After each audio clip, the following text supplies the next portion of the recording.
Então, pessoal, voltando aqui, bom dia a todos, muito obrigado. Novamente agradeço pelas mensagens, pelos elogios, isso nos dá mais ânimo para continuar fazendo os vídeos. Agradeço muito mesmo.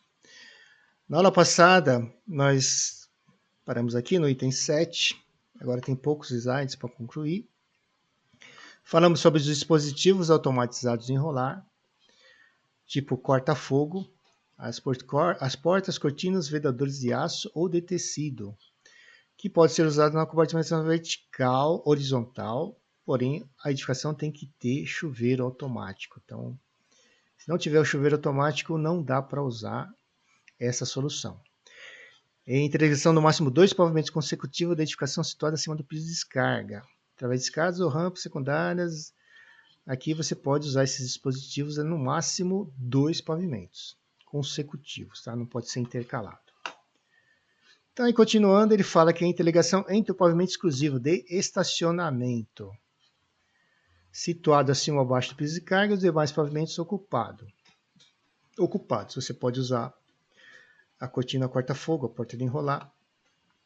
Proteção de abertura situada no mesmo pavimento entre uma edificação considerada existente e a parte ampliada. Então, você pode compartimentar a edificação, uma edificação, vou chamar aqui de 1. E depois tem a 2 aqui. Então, o que acontece? Isso aqui vão considerar ela como existente, uma edificação antiga, da década de 80. Aí, com o decorrer do tempo, ela sofreu uma ampliação, que é a parte 1. Você pode compartimentar a parte existente da parte, digamos, atual, também usando, segundo esse item, usando a cortina, a porta de enrolar corta-fogo, por exemplo, na passagem de um para outro. Eu nunca vi isso, é o que eu entendo desse item. A utilização de dispositivos, eu nunca vi, porque normalmente isso é feito com porta corta-fogo, né? Com esses dispositivos automatizados de enrolar, eu nunca vi. Então eu estou aqui colocando o meu entendimento, tá? A utilização de dispositivos automatizados de enrolar corta-fogo, tais como cortinas, portas e vedadores, devem ter as seguintes condições: resistência ao fogo igual a da parede. Então, se a parede tem 120 minutos, o que esse item está falando é que esses dispositivos têm que ter também 120 minutos, que é o mesmo TRRF da parede. Comprovada por meio de ensaio. Onde é que eu vou fazer a comprovação de ensaio? Quem vai te dar isso vai ser a empresa que fabricou, enfim, o dispositivo, tá? Então, você comprou lá a empresa X, ela que tem que te dar o ensaio, não você.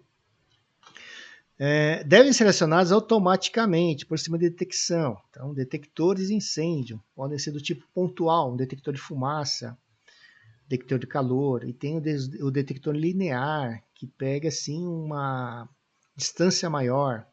Tem detectores lineares que pegam em 100, 120 metros, 40 metros.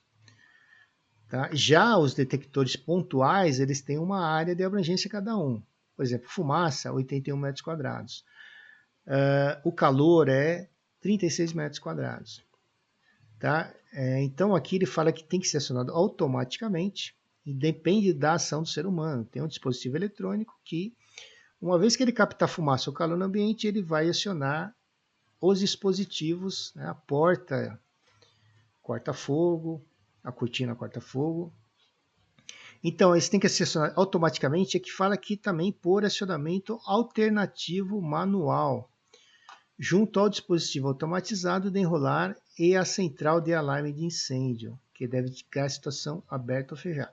Então, se houver não, vai ter uma central de alarme que tem que ter a indicação se o dispositivo está aberto ou fechado. Tem que estar sinalizado lá na central. Então, essa central tem que ter capacidade de demonstrar, indicar se o dispositivo está aberto ou fechado. Por questões de segurança, a falha do dispositivo ou a falta de energia devem determinar automaticamente o fechamento do dispositivo.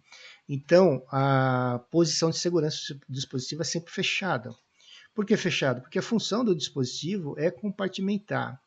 evitar com que o calor e fumaça passem de um setor para o outro, digamos assim, ou de uma área para outra. Então, esse item aqui, os dispositivos automatizados de enrolar não devem ser instalados nas rotas de fuga e saídas de emergência. Então, esse aqui é um item importante para o projetista. Você não pode colocar um dispositivo desse em rotas de saída, por onde as pessoas vão sair. E saídas de emergência. Você não pode pôr um dispositivo desse para acessar a escada, por exemplo. E não pode interferir ou inviabilizar o funcionamento do sistema de proteção existente na edificação. Então, a posição desses dispositivos não podem dificultar o acesso a um equipamento de proteção contra incêndio. Então, isso tem que ser bem analisado na fase de projeto. A velocidade de fechamento deve ser constante e controlada, de modo a não oferecer risco de acidentes. Então, a porta não pode fechar imediatamente. Lembra do filme Star Wars, que tem aquelas portas que fecham em menos de um segundo? Pá! Ela fecha.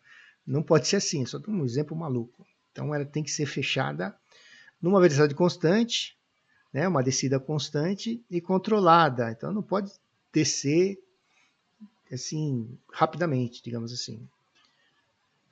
Tá? Porque pode provocar um acidente. Se for a porta tipo do Star Wars, desce com tudo, pá, fecha com tudo. Se tiver alguém ali, vai provocar um acidente. A utilização de dispositivo automatizado de enrolar não exclui a necessidade de compartimentação das fachadas. Então, as fachadas, se você tiver esse dispositivo, não exclui a compartimentação das fachadas e selagem dos shafts e dutos de instalações. Tá? Então, não é porque você colocou um dispositivo lá, de um dispositivo automatizado de enrolar, que você não vai ter que compartimentar fachada e shaft e dutos. Tá? Não isento. Não deve ter nenhum material combustível a menos de 2 metros dos referidos dispositivos em ambas as faces. Então, você não pode pôr nada que seja combustível, que pegue fogo, a menos de 2 metros desses dispositivos. Ah, posso pôr aqui um tanque de óleo diesel? Não, não pode. Os integrantes da Brigada de Incêndio devem receber treinamento específico. Então, no treinamento da Brigada, os membros da Brigada devem ter um treinamento específico sobre como operar esse dispositivo, como ele funciona, etc, etc. Para a operacionalização dos referidos dispositivos, sobretudo que se refere à restrição quanto à saída dos ocupantes, que nós estamos falando de saídas de emergência. O dispositivo em seu conjunto deve ser ensaiado por laboratório independente, de acordo com normas nacionais ou internacionalmente reconhecidas. Tá? Então, aí quem vai te fornecer isso será o fabricante ou o vendedor do produto. E o anexo B, pessoal, é o anexo que fala sobre as áreas de compartimentação. Então, eu já fiz um vídeo a respeito, mas, por exemplo, né, vamos pegar aqui, vou dar um exemplo rápido, e vou fazer mais vídeos sobre o uso dessa tabela. A tabela é o seguinte, que é bem fácil usar essa tabela, né? Então, se você assistiu o vídeo anterior, eu vou cortar aqui um pouquinho ela. Eu vou pegar só um exemplo aqui, ó. Por exemplo, não ficou muito bom, mas vamos usar aqui, ó. Vou pegar um exemplo aqui, que é o J3 e o J4, tá aqui, ó. O J3 e J4 são edificações destinadas a depósitos. Então, como é que você faz aqui? Ó? Primeiro, você identifica, lógico, o uso. Né? Então, eu estou fazendo um projeto no depósito que tem risco alto. Então, o risco alto é o J4. O J3 e o J4 estão na mesma linha. Então, você vai aqui, ó. Pô, a minha edificação, o depósito é terra. Então, é o grupo 1. Desculpa, edificação tipo 1. Aqui, ó. Tipo 1, que é um pavimento, edificação térrea. É só você descer. Se é térrea, você vai encontrar na linha e coluna a área máxima de compartimentação, que é de 4.000 metros quadrados. Então, o que representa esses 4.000 metros quadrados? significa que a cada 4.000 metros quadrados você vai ter que compartimentar. Por exemplo, se você tem um salão assim, deixa eu mudar aqui. Se você tem um salão assim, ó, vou pegar aqui, ó, um galpão. É um exemplo bem simples. E esse galpão tem 8.000 metros quadrados. É um galpão térreo. É um depósito de risco alto, que é o J4. E a área máxima de compartimentação, nós verificamos na tabela, que é de 4.000 para edificação J4 tipo 1. Que são edificações térreas. Pô, se tem 8.000, eu tenho que dividir ela no meio. Então, vou ter que colocar uma parede aqui, ó, de alvenaria, e ter uma área compartimentada 1 e uma área compartimentada 2. Sendo a área compartimentada 1 tem 4.000 metros quadrados e a área compartimentada 2 tem 4.000 metros quadrados. E aí, pô, tem que passar de um galpão para outro, tem que fazer uma abertura aqui. Se eu fizer uma abertura aqui, é preciso colocar uma PCF.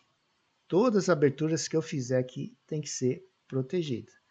Ah, quero colocar outra porta aqui, vou colocar uma porta 2 folhas. Tem que ser a PCF no mínimo P90. Tá? Então, esse é o uso, um exemplo do uso. Você sempre vai usar assim. É só verificar o uso aqui. Pô, quantos andares tem? Qual é a altura da edificação? Tem 12 metros? Está aqui, ó. Ah, é um G4? Então venho aqui na linha e cruzo com a coluna. Eu acho o valor. Onde tiver um tracinho assim, aqui não tem exigência de compartimentação. É bem simples. E aí você vai aplicar essas áreas máximas no teu projeto. Que aí vem um pouco, aí às vezes é um pouco mais, não digo complexo, mas um pouco mais trabalhoso, porque você tem que verificar como é que vai fazer a compartimentação da melhor forma possível que não inviabilize o operacional da edificação. Eu já vi soluções absurdas de compartimentação que quebra toda a edificação, não tem como usar. E fica muito caro do proprietário executar o tipo de compartimentação proposto em alguns projetos. Então, isso tem que ser bem pensado também. Aí você pergunta, pô, mas não dá para fazer compartimentação, não tem como. Qual é a solução? Chuveiro automático. Mas a maioria dos proprietários, né, fogem do chuveiro automático porque é caro. Então, a tabela de resistência de chapas de gesso, tá, o chamado drywall, tá nessa tabela. Lá no final da IT você vai ter uma tabela com a resistência ao fogo dessas chapas. Ó. Tá, a distância de montagem, tem todas as especificações, né, tempo de resistência ao calor, tal. Essa é uma tabela para ser consultada. Ok, então terminamos aqui essa sequência de aulas da IT9. Espero que contribua aí para fortalecer os seus conhecimentos. Tá? Agradeço, qualquer pergunta pode enviar, eu dentro do possível vou tentar responder com a máxima brevidade. Tem muitas perguntas para responder lá no canal,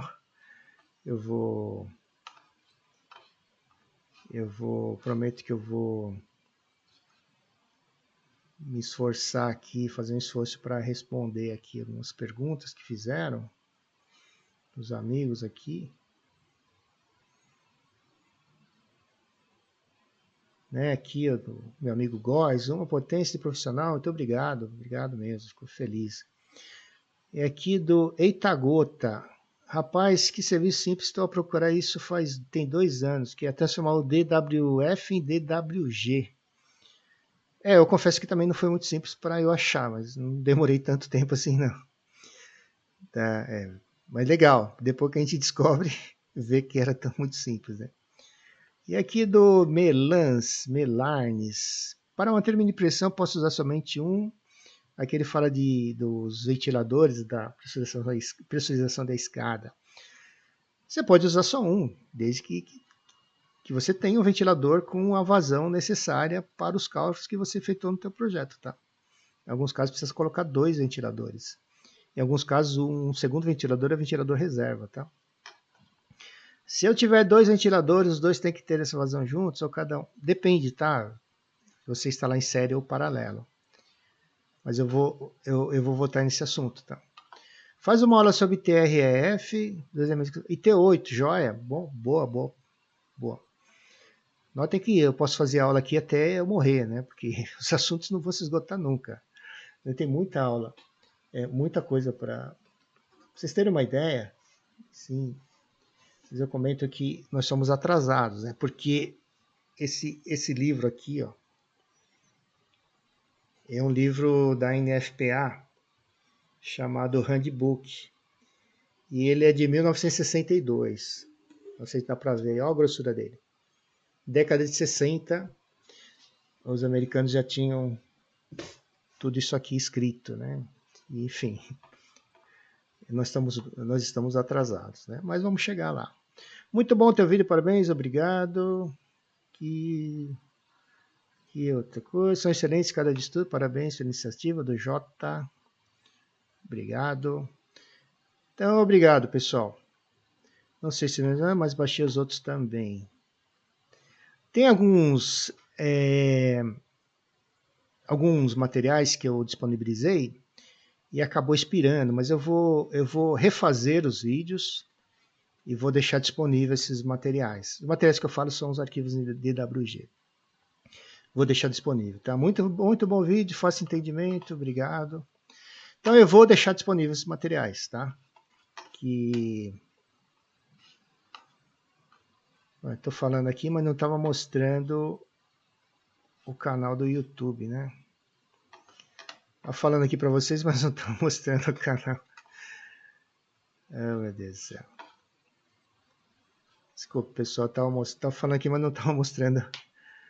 Aqui eu estava falando aqui sobre os comentários aqui, tá? Os comentários que vem aqui, estou agradecendo aqui.